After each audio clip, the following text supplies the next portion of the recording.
déjà, il faut que j'arrive à lire, ça sera mieux. Hey, salut les aventuriers de la lecture, j'espère que vous allez bien. On se retrouve aujourd'hui pour ça. L'ombre de Thoth de Michael Pankhofer chez City Édition. Donc, j'ai ce roman grâce à Michael Rutai. Michael, merci beaucoup, qui me l'a offert, qui me l'a gentiment offert.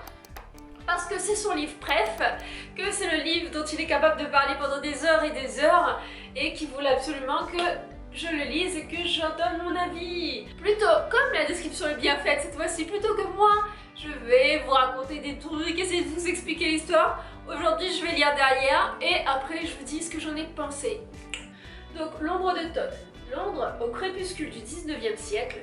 Dans les quartiers malfamés, plusieurs prostituées sont sauvagement assassinées et leurs organes prélevés. À chaque fois, le meurtrier laisse le même hiéroglyphe, le peuple gronde et accuse l'héritier de la couronne. Il est en effet président de la Ligue égyptienne, société vouée à la découverte des secrets de l'Égypte ancienne. La famille royale fait appel à la jeune archéologue Sarah Kincaid, qui soupçonne bientôt un complot englobant tout l'Empire britannique. Son enquête l'entraîne jusqu'au désert d'Égypte, à la recherche du feu de Thoth, un secret dissimulé depuis plusieurs milliers d'années. Et la puissance qu'il recèle attise la convoitise de puissances occultes qui ne reculent devant rien pour atteindre leur but. Donc on suit Sarah Kincaid qui a été un peu obligée de sortir du manoir Kincaid par la couronne britannique qui lui demande de les aider à enquêter sur des meurtres qui ont eu lieu et notamment lorsque ces meurtres sont commis. Il est dessiné près des victimes un ibis qui est le signe de Thoth en fait, et elle finit en mettant bout à bout les éléments qu'elle va avoir par comprendre qu'en fait ce sont des personnes qui recherchent le feu de Thoth qui serait une arme destructrice dont le secret n'aurait pas été dévoilé depuis des millénaires et que ces personnes, au travers de ce qu'ils sont en train de mettre en place, cherchent cette arme et cette arme serait en Égypte, ce qui nous conduit en Égypte. Alors qu'est-ce que j'ai pensé de ce livre? Je l'ai adoré.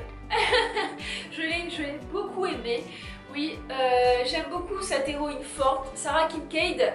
On est au 19e siècle, elle est dans un siècle où la femme c'est encore la maîtresse de maison, c'est la lady, c'est cette personne un peu fragile dont il faut faire attention et qui ne devrait pas se mêler des affaires des hommes. Et elle au contraire, elle est archéologue, elle a toujours travaillé avec son père qui est mort récemment, elle sait ce qu'elle veut, elle sait se battre, elle sait se défendre et elle sait tenir la dragée haute aux hommes. Quand elle va être missionnée pour cette enquête, elle va se retrouver face à des personnes de Scotland Yard, face à des personnes qui travaillent pour la couronne, face à des hommes qui essayent de la protéger même si elle ne demande pas de protection et quitte à l'entraver dans son enquête, et elle va leur montrer par ses compétences et par sa jugeote, sa force d'esprit et son intelligence qu'elle n'a pas besoin d'eux. Elle va comme ça partir depuis Londres jusqu'en Égypte et tout ça en menant elle-même l'enquête, en guidant toute une équipe d'hommes. Et c'est une vraie femme forte qu'on a là-dedans, c'est vraiment, c'est pas la princesse qui attend son prince, non, elle sait ce qu'elle veut et elle va tout faire pour y arriver. Alors elle est bien évidemment guidée aussi par des remords autour de l'histoire de son père, par le fait que là-dedans son parrain se fasse kidnapper et qu'elle essaye de le sauver en réussissant à résoudre cette énigme. Elle est beaucoup portée par ses émotions, mais sans que cela vienne contrecarrer son enquête. Et c'est un vrai personnage fort et vachement sympathique je trouve. L'histoire est bien amenée, j'ai beaucoup aimé cet univers d'abord autour de Londres et puis après autour de l'Égypte. Les descriptions un peu de ce qu'on attendrait presque comme une carte postale mais avec des sensations qui sont perceptibles, avec quelque chose autour des sens qui marche et qui nous immerge directement dans l'histoire. On plonge dedans et on s'arrête pas. Franchement c'est un mastoc hein. Et je l'ai lu assez rapidement, l'histoire est fluide, il n'y a pas de souci. En plus c'est une enquête et moi qui suis pas fan d'habitude de livres d'enquête et j'ai adoré. L'enquête nous amène loin, les personnages sont à la fois sympathiques pour certains, critiquables pour d'autres, mais on arrive facilement à les investir et à les mettre dans notre tête et à se créer comme ça le monde. Il se lit très facilement, enfin La lecture est aisée, enfin on ne bute pas sur les mots, les phrases sont bien amenées, c'est une vraie bonne lecture. Je comprends que ce soit l'un des livres préférés de Michael, qu'il le plébiscite, et je le remercie grandement de cette découverte parce que c'est chouette. Petit bémol, c'est que je lui disais que il y a quelque chose à l'intérieur qui n'est pas résolu. Je lui disais mais quand même moi ça m'embête, j'aurais aimé que, en tout cas autour du personnage de Sarah Kincaid, il y a un mystère et il n'est pas résolu là-dedans. Je dis mais voilà c'est fini mais il n'y a rien. Alors il m'expliquait que ce livre en fait est traduit de l'allemand et qu'il y a une suite en allemand qui n'a jamais été traduite en français. Et là je dis mais mince quoi. Là je suis plus d'accord. Je suis plus d'accord qu'on me fasse aimer comme ça un livre et qu'on me propose pas la suite.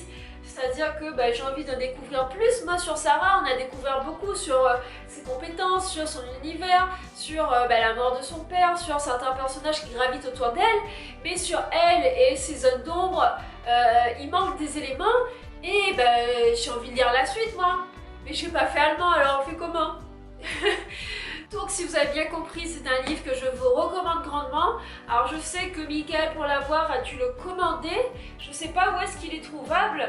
Mais oui quoi, c'est une super histoire. J'ai adoré les actions, j'ai adoré suivre l'enquête. J'avais pas totalement idée de comment ça se terminerait, même s'il y a des trucs, on sent bien comment est-ce que ça se goupille.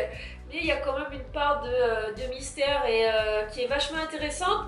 Le personnage de Sarah Kincaid, on l'investit sans problème, on s'attache à elle aussi. J'aimerais découvrir ce qui lui arrive encore, parce que je pense qu'il va lui arriver encore plein de choses.